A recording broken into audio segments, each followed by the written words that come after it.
আসসালামু আলাইকুম। আজকে আমি পড়ার রুটিনে এমন একটি টপিকস রেখেছি যেই টপিকসটা থেকে প্রতি বছর বিসিএসে প্রশ্ন হয়। প্রতি বছর একটি অথবা দুটি প্রশ্ন আসে, কিন্তু এবার 3টি প্রশ্ন আসারও সম্ভাবনা আছে। কিভাবে, কোথা থেকে, কতটুকু পড়লে আপনারা প্রশ্ন কমন পেতে পারেন এ বিষয়ে আমি বিস্তারিত ভিডিওতে বলবো, তাই ভিডিওটি না টেনে সম্পূর্ণ দেখবেন।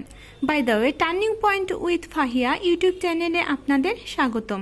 এখানে আপনারা পাবেন job circular, job exam notice, job exam suggestion এবং জব প্রিপারেশন রিলেটেড বিভিন্ন ভিডিও।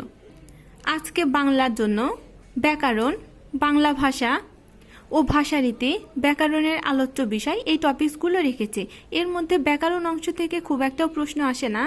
বাংলা ভাষার রীতি থেকে প্রশ্ন হয়, যেমন সাধু ও চলিত, এই অংশটা থেকে প্রশ্ন হয়। এবং ব্যাকরণের আলোচ্য বিষয় থেকে খুব একটাও প্রশ্ন আসে না, যেহেতু হঠাৎ বিসিএসে একবার প্রশ্ন এসেছিল আলোচ্য বিষয় থেকে, যেমন রূপতত্ত্ব, শব্দতত্ত্ব, ধ্বনিতত্ত্ব, যে কোনো একটা টপিকস দিবে এবং বলবে এটা ব্যাকরণের কোন অংশে আলোচনা করা হয়। তাই ব্যাকরণের আলোচ্য বিষয় এই টপিকসটা বর্তমানে গুরুত্বপূর্ণ। এবং এখন বলবো সেই টপিকসটার কথা যে টপিকস থেকে প্রতি বছরই প্রশ্ন হয়, idioms and phrase. Idioms and phrase সাধারণত বিগত সালের প্রশ্নগুলো পড়লে প্রশ্ন কমন আসার সম্ভাবনা আছে, কিন্তু অনেক সময় বিগত সালের প্রশ্ন থেকে প্রশ্ন কমন পাওয়া যায় না। সেক্ষেত্রে পিসি দাস বইয়ে কিছু ইডিয়মস অ্যান্ড ফ্রেজ দেয়া আছে। ওই ইডিয়মস অ্যান্ড ফ্রেজগুলো যদি ভালোভাবে মুখস্থ করেন, তাহলে বিগত সালের প্রশ্নের বাইরে যদি প্রশ্ন হয়, অবশ্যই ওই বই থেকে প্রশ্ন করবে। তাই প্রথমে আগে আমরা বিগত সালের প্রশ্নগুলো পড়ব এবং পরে পিসি দাস বইয়ের বাকি ইডিয়মস ফ্রেজগুলো পড়ব।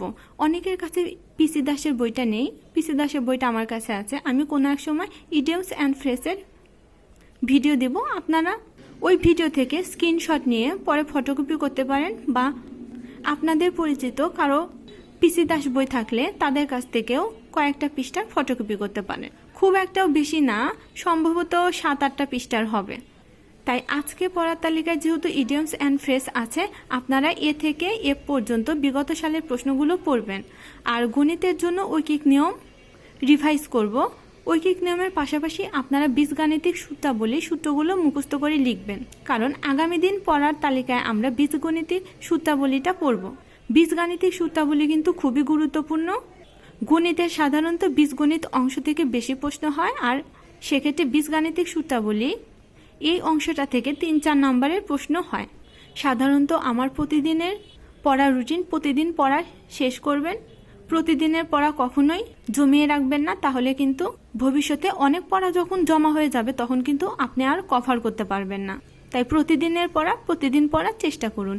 100% পড়া শেষ করতে নাও পারলে আপনি যদি 70 থেকে 80% কমপ্লিট করেন, তাহলেও কিন্তু আলহামদুলিল্লাহ।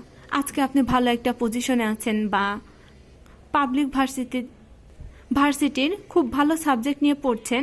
যে কোনো জায়গায় আপনার বাবা মা, আপনার আত্মীয় স্বজন আপনাকে নিয়ে গর্ব করছে, কিন্তু আপনি যখন চাকরিতে অ্যাপ্লাই করবেন এবং পরীক্ষায় দিয়ে আপনি টিকবেন না, তখন কিন্তু আপনি সবার চোখে ছোট হয়ে যাবেন।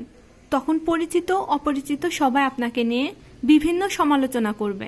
আর আপনারই সাথে পড়ুয়া অথবা আপনার সমবয়সী কেউ যদি ভালো একটা পজিশনে থাকে বা ভালো কোনো চাকরি পায়, তাহলে দেখবেন আপনার সামনে তাকে নিয়ে কত গল্প করবে। তখন আপনার কিন্তু নিজেকে অনেক ছোট মনে হবে। তাই ভালো কোনো ভার্সিটিতে ভালো কোনো সাবজেক্ট নিয়ে পড়াতে কোনো গর্ব নেই। আপনি যতদিন স্টুডেন্ট থাকবেন ততদিন আপনার দাম থাকবে। যখন আপনি পড়াটা শেষ করবেন, তখন আপনি ভালো কোনো চাকরি না পেলে বা ভালো একটি অবস্থান তৈরি করতে না পারলে আপনার কোনো দামই থাকবে না, সেটা হোক পরিবার, হোক আত্মীয় স্বজন। তাই সময় থাকতেই ঘুরে দাঁড়ান, ঘুরে দাঁড়ানোর এখনই সময়।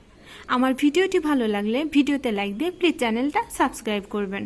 আর আপনার যেই ফ্রেন্ডরা জব প্রিপারেশন নিচ্ছে, অবশ্যই তাদের সাথে আমার ভিডিওটি শেয়ার করবেন। ভিডিওটি দেখার জন্য ধন্যবাদ। আল্লাহ হাফেজ।